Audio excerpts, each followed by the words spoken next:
He's rolling the billboard, 60 seconds. Just started.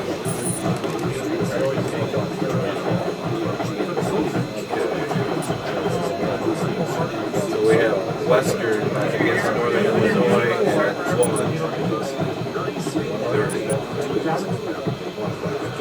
And then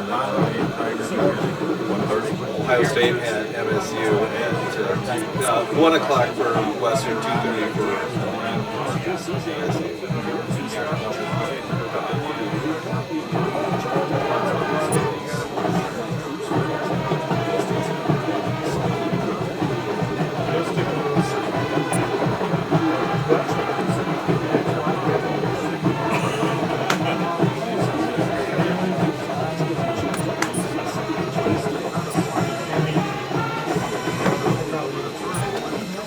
everyone, the Hastings Saxons are on the air. This is Ed Buck along with Steve Reed and coming to you from Middleville, Michigan, where the Hastings Saxons are visiting the Middleville Trojans. It's a very chilly night here on a Friday night football night. We're going to have an abbreviated pregame because of the rescheduling of the freshman and JV games that were supposed to be played down in Hastings yesterday. They're rescheduled to be played here prior to this game. We got about 10 minutes before the kickoff. Coming into this game with the current OK Gold standings, Caledonia on top with that with a 5-1 overall record. They are 4-0 in the conference.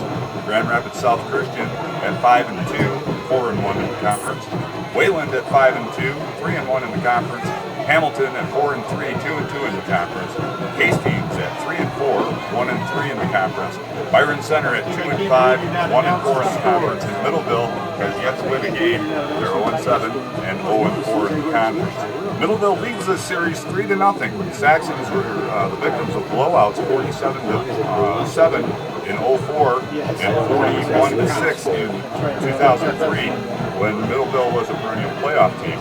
Last year, they won 36-30. Middleville was in the OK Blue prior to 2003, and Hastings in the OK White prior to 2002.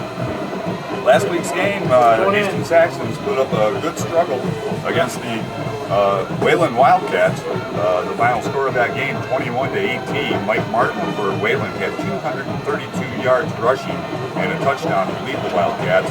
And their quarterback, John Schaefer, threw a 21-yard touchdown pass to Kevin Farmer. Tom Preston added a 2-yard run. And Hastings' touchdowns came on Matt Tunison's 51-yard pass to Brandon King, Garrett Harris's 5-yard run, and Greg Woodman's 39-yard run. Matt Denini led Hastings with 146 yards on 24 carries. Steve, it was a great game. They were down 14-0, battled back before the half. At this time, will you please rise and remove your caps even in the as we honor America with the pledge of our national anthem. Oh, that's right.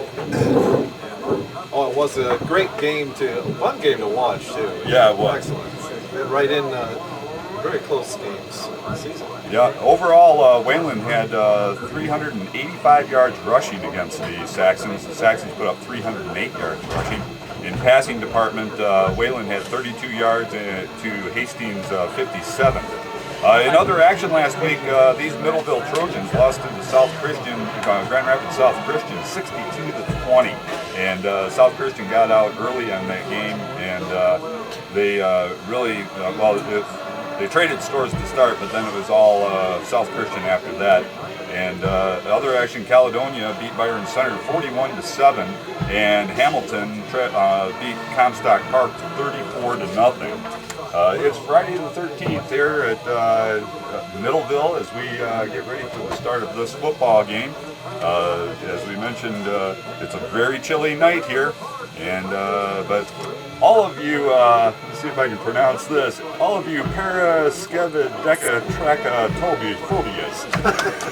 phobics, if you have a fear of the Friday the 13th, stay home, stay close to your radio, and listen to the upcoming broadcast. We've got a doubleheader here tonight on WBCH as we bring you this game, followed by the Lakewood West Parma football game. And Dave Hess and Brian Williams will be on hand to bring that game to you. We're going to take a short break for a commercial message, and then we'll be back with the rest of the pregame. This is Hastings Saxon Middleville Trojan football on WBCH, your Good Sports Connection. Conference rules, fans are not permitted on the playing surface prior to the game. Well, I didn't pronounce that right at all. That's it, Mark? That's it. What's the road?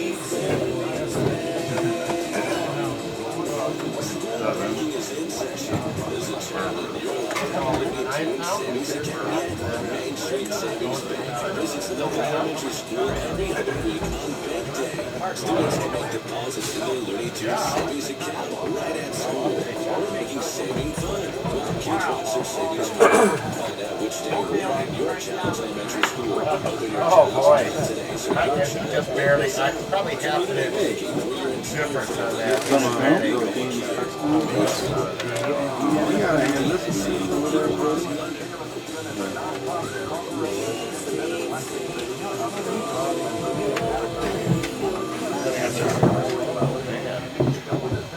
Well, welcome back to Middleville, Michigan, where the Hastings Saxons are visiting the Middleville Trojans. We're getting ready for tonight's game between the Trojans and the Saxons, and we're expecting some nasty windy weather here. They say wind gusts to near 50 miles.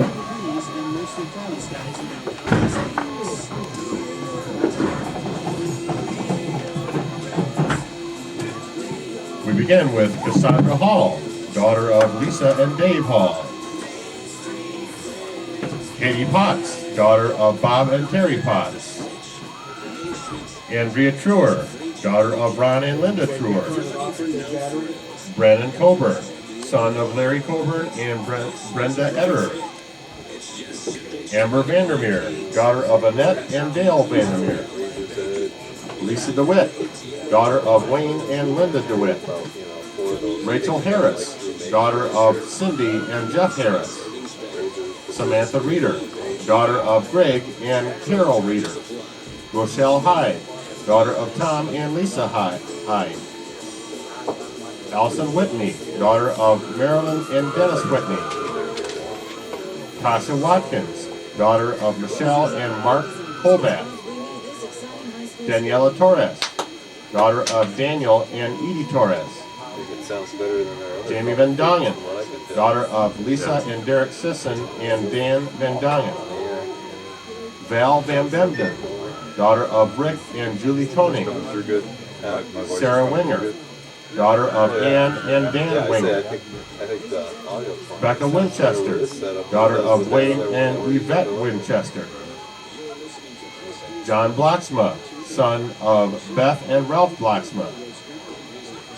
Amanda Denny, daughter of Karen and Lloyd Denny.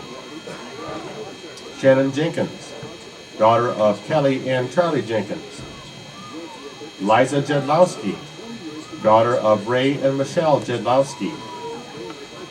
Stephanie Ahern, daughter of Ann Ahern and Garth Hansen. Michelle London, daughter of Stu and Melissa London.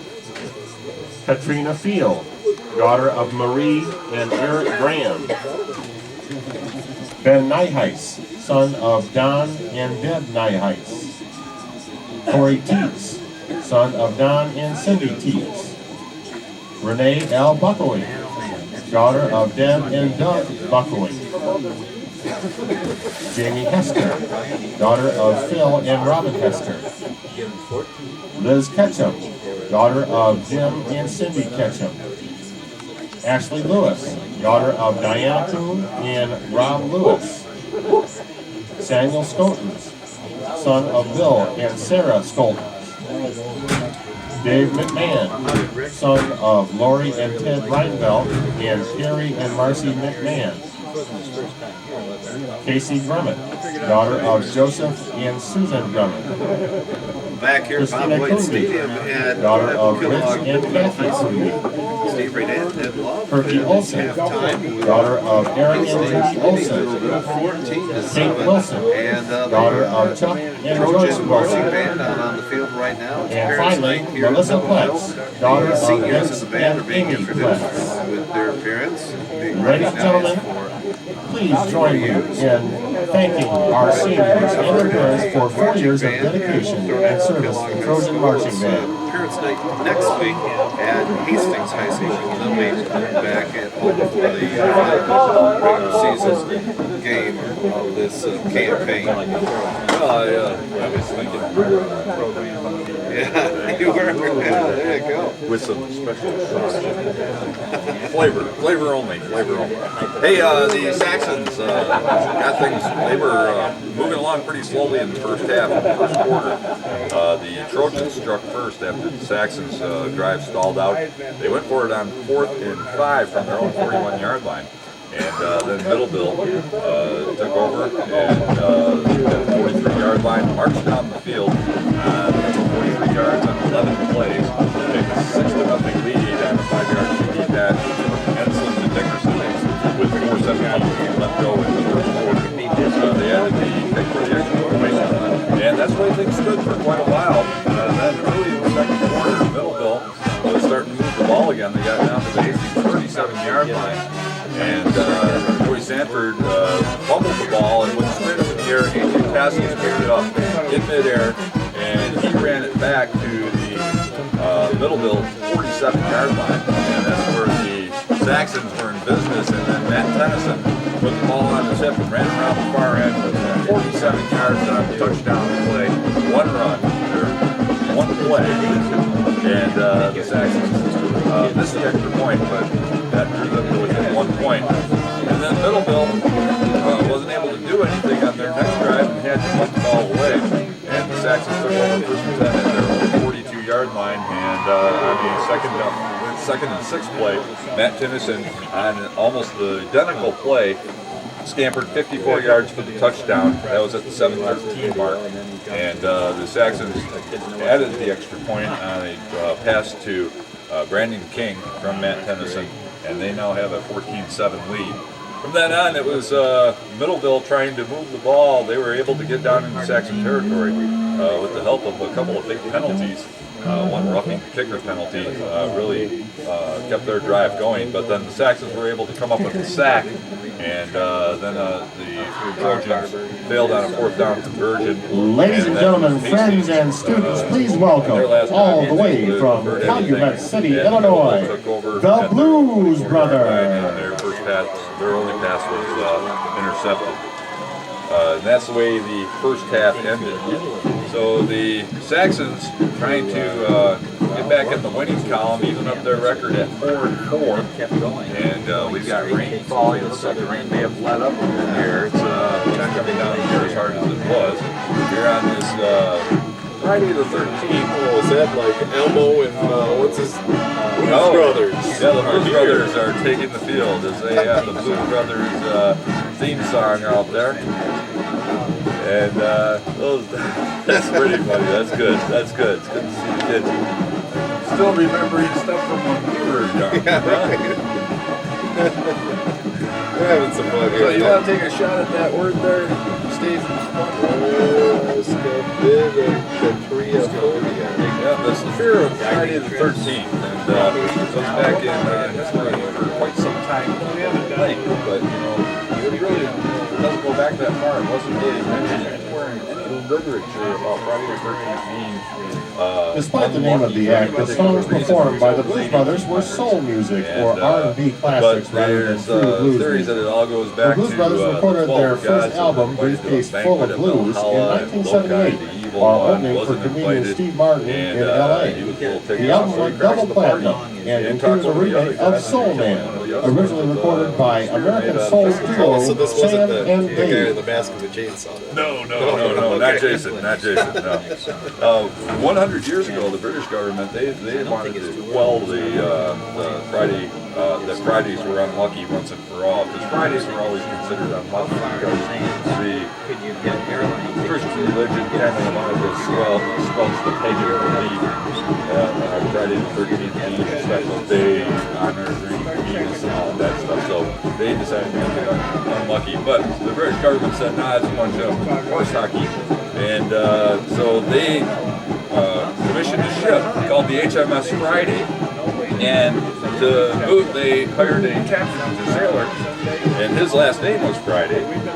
And the HMS Friday embarked on her maiden voyage on a Friday and was never seen or heard from again. The compliment. Didn't quite accomplish. Right. And of course, it all gets down to this: that if you're looking for bad luck on Friday the 13th, you'll probably find it. If you go looking for bad luck, you're sure to find it. This is a big weekend of college football here in the state of Michigan. Michigan is at Penn State. Michigan has Manningham will be out this week, and he's their big receiver, but they're going to have to respond to his absence. Penn State has to get some juice out of last week's overtime win against Minnesota. While performing at Bob's Country Bunker, Jake and Elwood face an angry crowd of country music fans They gotta and go are into forced State to College, abandon and that's their a tough normal environment. tunes in favor of the Take only this game country away tune from they the can remember. Lions. The theme from the TV show Rawhide, Trying to win starring at Clint State College Eastwood is as not an Roddy easy thing to Yates. do. Meanwhile, top-ranked Ohio State visits East Lansing to take on the Spartans, and we're hoping that the Spartans can do a little bit better than they have been doing, because they have not been looking very sharp at all. They're looking for a little magic in this. Well, and this is the team to get it against, because this is the 37th meeting between these two schools, and the Buckeyes lead the all-time series 24-12. But including 11-5 record in games played at Spartan Stadium. Ohio State's won 4 in a row and 9 of the last 11 meetings. But Michigan State's last win in the series came on November 6, 1999. They won 27-3 in Spartan Stadium. And the Spartans are 2-3 in previous showdowns against Ohio State, when Ohio State is ranked number 1. So MSU's last win over a top-ranked team came against the Ohio State Buckeyes on November 7th, 1998, when the Spartans upset Ohio State 28-24 in Columbus. So it's always an exciting game when those two get together. It's even though Ohio State tends to come out on top, Michigan State many times rises to the occasion and puts on quite a game. This would be the week. Having been on the run Some for other virtually things in the sports entire history, movie, Jake and Elwood are finally caught New York and Jet cuffed by the Nick cops. Lowry, he broke When they Jan reach the Stenberg's jail, the whole NFL band is field goal there, record and the at cast joins them in 370. singing Elvis Presley's And Jailhouse back in Rock. 1985, Phil Simms of the New York Giants passed for 513 yards against the Cincinnati Bengals. He set NFL records for 62 pass attempts and 29 first downs. Back in 1971, the first World Series night game was telecast on NBC. Baltimore defeated Pittsburgh in that game 4 at Three River Stadium. And Dave McNally of the Baltimore Orioles back in 1970 became the only pitcher to hit a grand slam in the World Series. And of course, we talked earlier about the Bill Mazeroski bottom of the 9th walk-off Game 7 home run for when the Pittsburgh Pirates beat the New York Yankees back in 1960. He was referred to as the Glove. That was his nickname because he was known for his defensive prowess. And Bob Prince, the Pittsburgh radio announcer, dubbed him the Glove. And Bob Prince was also a former baseball player. And it's the only Game 7 walk-off home run in World Series history. And quite a feat by Bill Mazeroski that many people remember. I was too. I don't really remember. Well, I don't either. All right, well, we're at halftime. You were going to say something? No. Oh, I thought maybe you remembered something suddenly. I don't remember that. Yeah, I remember getting beans and franks. If you haven't heard enough Blues Brothers music this season, we have one It's more tune halftime for here you. at The song appears on 10 Blues Brothers albums. We close our 2006 Blues Brothers show with Everybody Needs Somebody to Love. This halftime show. This is Michigan High School football on WBCH, your good sports connection. I'm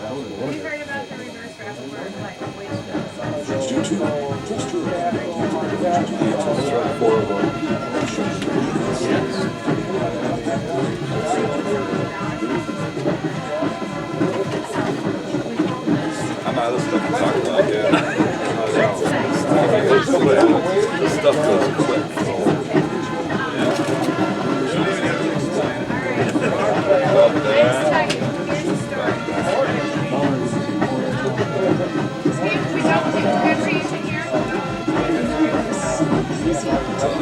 A little bit. Guess I can go over the weather.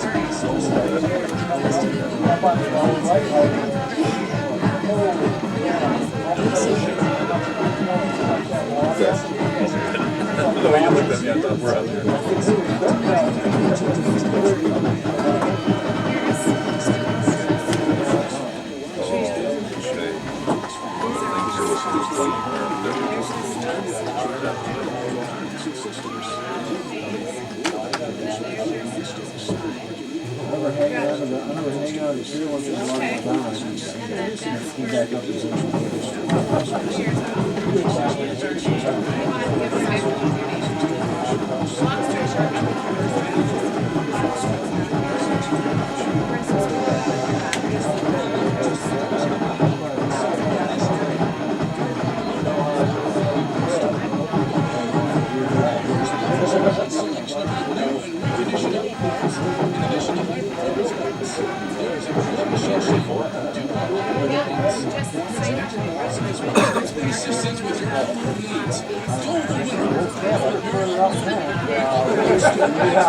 Okay, Chad, bring it back after this. So I guess I don't have to call you guys with the score, huh? So I guess I don't have to call you guys with the score tonight. Oh, right. You're one of my calls. Yeah. We appreciate those times. Oh, no problem. Well, a terrific halftime show. Special thanks to the Blues Brothers for making a marching special band, appearance tonight. Jake and Brothers Elwood theme, and, will be they're just available leaving to the field sign now, autographs for the and, next 10 minutes. Still about 4 The minutes TK before band we is get under back the to direction action. of Well, Mr. at Ray Thornapple Rickard. Kellogg Middleville Flag here, they're advisor celebrating is Mrs. 75